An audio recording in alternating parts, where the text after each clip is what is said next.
All right, hello everyone. Here we are back for more expert tutorials. This is going to be a second walkthrough. It's going to be for more intermediate clubs. One of the things that I just wanted to briefly touch on was this new wind tool for the notebook device with the wind directional input. The first thing that you'll see when you open this menu is a wind, and you'll see that I'll just kind of drag my hand away, and releasing is kind of the most way to be precise. So you can see that I pick it up and I just kind of pull my hand away. The farther you get, the more precise it is when you actually release.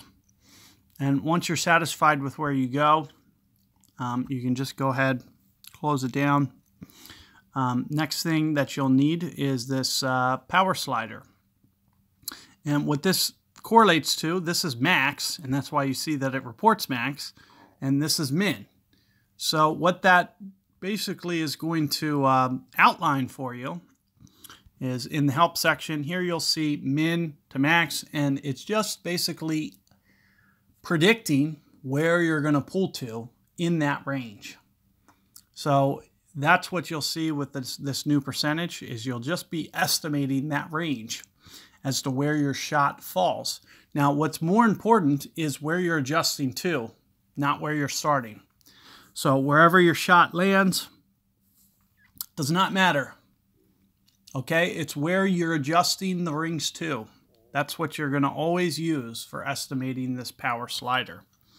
So with that being said, let's go ahead and jump back in the app, and we'll just start going over some of those concepts, but applying them in game here. So as I mentioned, no matter what direction the wind is pointed, you'll always estimate the slider based on where you're either pulling back to or pulling up to.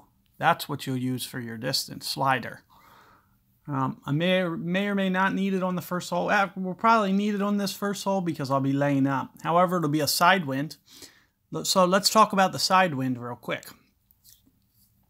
In the case that it is a side wind, that's a special isolated case where you start pulling rings and end pulling rings are the same power distance. You're not pulling back, you're only pulling sideways. So with that being said, starting point and stopping point, it's an isolated case where wherever you start or finish, it's just going to be always the same power distance. So if I size up this drive, for instance, and I wanted it to land here, whether I pull here or here, it's still mid-club. And that's all that means. However, here you'll see I'm actually going to be pulling just slightly away from max. So let's go ahead, we'll put this driver on, and the same concept applies. You'll see I'm not quite at max, but I'm very close. And regardless if I'm pulling from over here or over here, I'm still plus 5 yards. That's the easiest way to see this, is if I start at plus 5, if I pull, then I'm just going to also be at plus 5 even after I make that pull. So here you're going to see that I'm just going to play these 4.5 rings. I'm going to apply the most curl that I can to get this ball over here into this fairway and hopefully stop it just short of this bunker.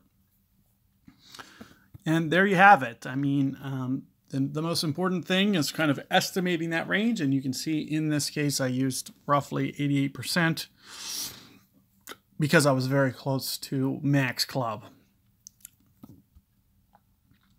So when I usually get to there, I can sometimes do a thorn. Other times, backbone. It's going to be very close. That's a very good drive, and you might have to know how to use both. Typically with a long iron, I might use no spin, and with a thorn, if I made it to that range, I'll have to use some top spin to be able to pull this shot off. Let's talk about this one because you will see that it is a little bit uphill. The reason I know that, the pin disappears. So here you can see I did get to the thorn range as I was mentioning. However, similarly to what I said, first off, it is uphill, so we're going to use plus 10%. we're going to use this directional wind input to best estimate the wind.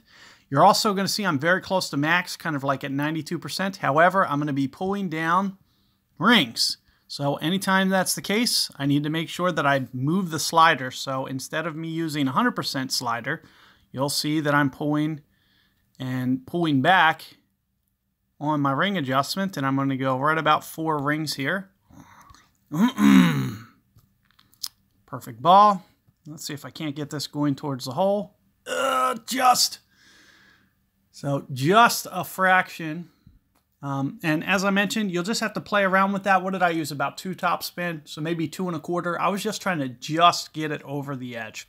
But let's talk just a little bit about that, that concept there. If I start at, say, 92% up here, and I pull the rings back, that means I'm changing the shot, okay? You're no longer hitting a 92% shot. That's the reason why you have to change the slider and adjust less rings.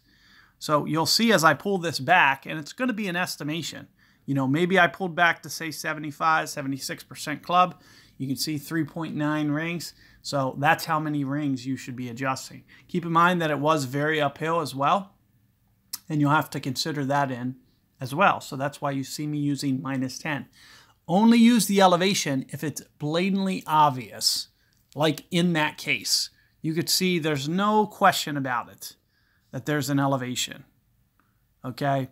But I knew I could, make that mistake. So I'm basically keeping my mistakes to where they're not going to cost me. So you'll see that I'll just be able to easily pitch this in regardless, and it's not going to cost me. But in the future, I'll just maybe get a little bit more aggressive with my starting point, and probably 2 topspin is going to be okay, but I might want to not cut my bounces so close to that rough.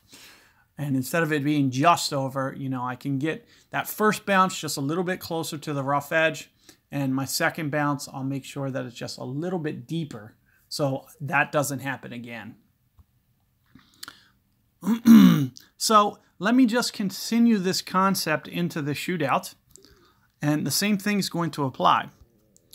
One of the biggest things that you'd see in the past on this hole is you'd have to play, especially for this wind, maybe plus 20, plus 30%. You'd have to extremely overplay. Well, with our new wind model, you don't have to do that. It's pretty much a set elevation. It's somewhere between +5, +10%. You can see that we do shoot down a little bit over water, but it's very, very minimally. So here you're going to see that I'm going to maybe use +5%. It's going to be a very, very small elevation, but still something that you're going to want to think about. So 9.1 rings. First off, there's min, and I'm pulling down towards min. So since I'm going to be pulling rings down here, I can't use a mid-distance number. I have to use a min. So keep that in mind. It might not be right on min, but it's going to be pretty close. So when I input this direction, I'm going to have to make sure that I'm pulling down here, and I'm only going 9.7-ish rings. So that's one of the things that you'll want to be careful of. And I'm going to pull, right about 10 in this situation. Definitely put some curl on it just to get it going over towards the hole. And here you can see that with just a little bit more curl, it would have been very precise. So as you can see, the way that the ring estimation is, it's very much working. It's a very good model, because what would you guys typically have done on an older model? So let's look at what we would have had to do to equivalent that 10 ring. And you could see that we were very close to min club. So what was it, 9.7 or something on the wind? And you can see min's at 8.2 there. So I would have had to crank this up to +25%. This shot makes no sense in the grand scheme of things. So why not build a better model? So that's what we did. We built this better model so you don't have to do stupid things like this that make no sense in terms of the shot. I mean, this is a clear overplay. To have to do +25 to get this same ring value around 10%. There's no logic behind doing this. So we built a better wind model that is going to allow you to just input direction now, and I can actually use real elevation. You know, we're going over a little bit of water, so I'll use plus 5%. I should always be able to use plus 5% on this hole.